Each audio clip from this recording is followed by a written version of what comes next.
Today, according to Atesh guerrilla movement founders, the movement numbers reached 2,500 members. Some carry out attacks and sabotage. Others gather information about the enemy army both in the occupied territories and within Russia.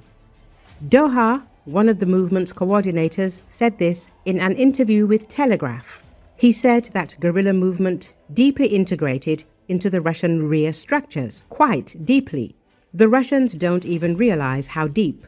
Our agents are present in Russian army units on every front line, from Sumy to Kherson. We also have our own informants in almost every occupation administration. So, no event or decision goes unnoticed.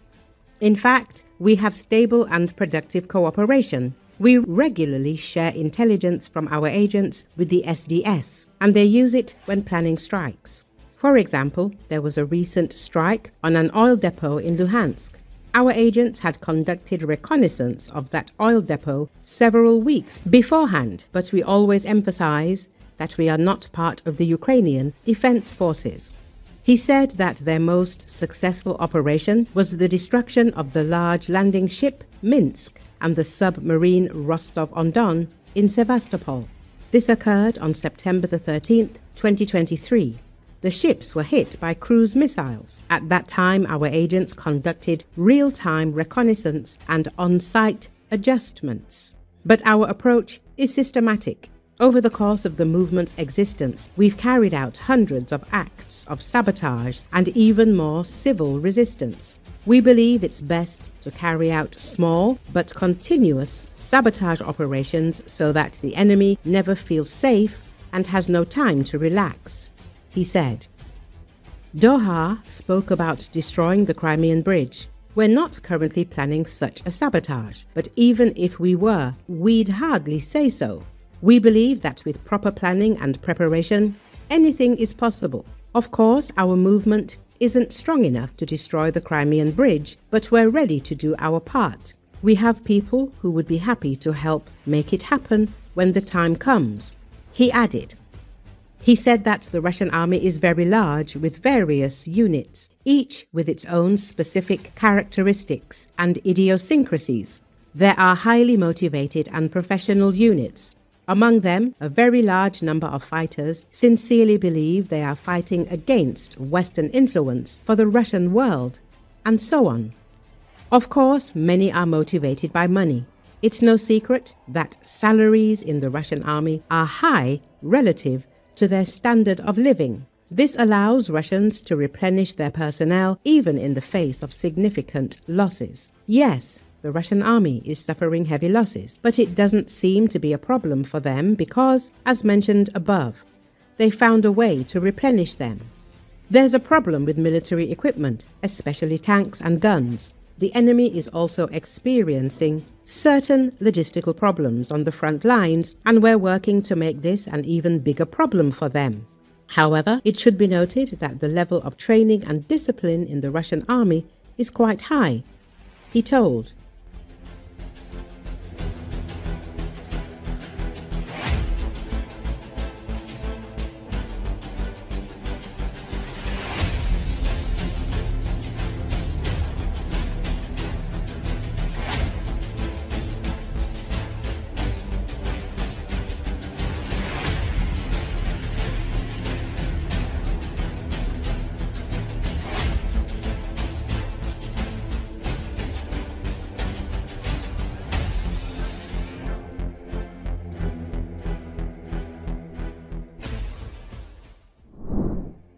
Ukraine used only domestically produced weapons, not just drones, in its recent strikes on Russian territory and expects to expand such capabilities depending on available funding, President Volodymyr Zelensky said Monday when asked about domestic missiles.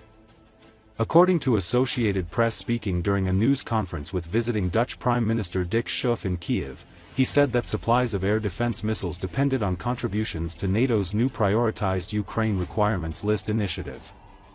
The president praised the Netherlands, and also Germany, Canada, Sweden, Denmark and Norway for being the most active participants in the program, and added Kiev planned to negotiate a second phase of their contributions. During their talks, Zelensky and Shuf also discussed full compensation for Ukraine's war losses, sanctions against Russia, and energy challenges caused by Russian attacks on Ukraine's infrastructure.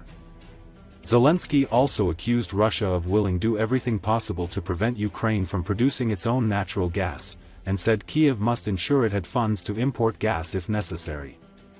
"We understand the amount of funds needed and believe we will be prepared for that," the president said.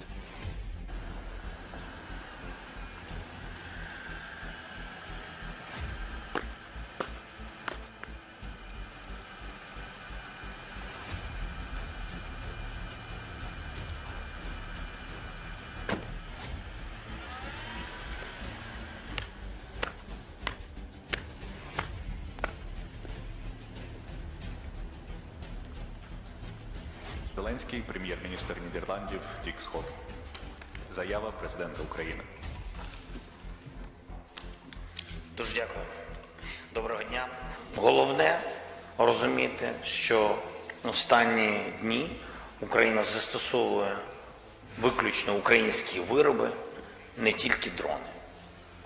І по тим влучанням, я думаю, можна зрозуміти людям із тих фрагментів, які є в соціальних мережах, де є застосування дронів, а де є застосування не дронів.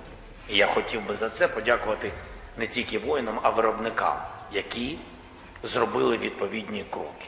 Ми очікуємо більших можливостей, але вони залежать від фінансових спроможностей. В Харків і перший раз, не перший візит в Україну, але перший раз в столицю. Дякую за твою. Перше, від ракет це ППО. Передусім, давайте про Петріоти, про Насамси, те, що ми купуємо ракети в більшості своїй, ми це беремо в Сполучених Штатах Америки. Значить, тут залежить все від наповнення коридору Перл. You always criticized Russia for attacking civilian infrastructure. Тут є дуже відповідальні країни, які розуміють, яка ціна цього захисту і ціна життя в Україні взимку. Передусім це Нідерланди, Німеччина, Канада, Швеція, Данія, Норвегія. У секторі України після посилених атак РФ по ній, з якими прогнозами входимо? Сьогодні ми також говорили про такі важливі енергетичні питання для нашої держави, дійсно енергетичні виклики для України через російські удари по енергетиці. I think yes. I thought so. Росія буде робити все, щоб ми не могли займатися видобутком нашого газу. Вони будуть робити все. Все це захистити буде складно.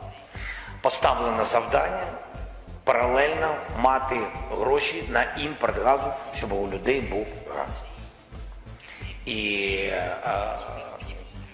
ми розуміємо, який обсяг грошей потрібен, і вважаємо, що ми будемо готові до такого виклику.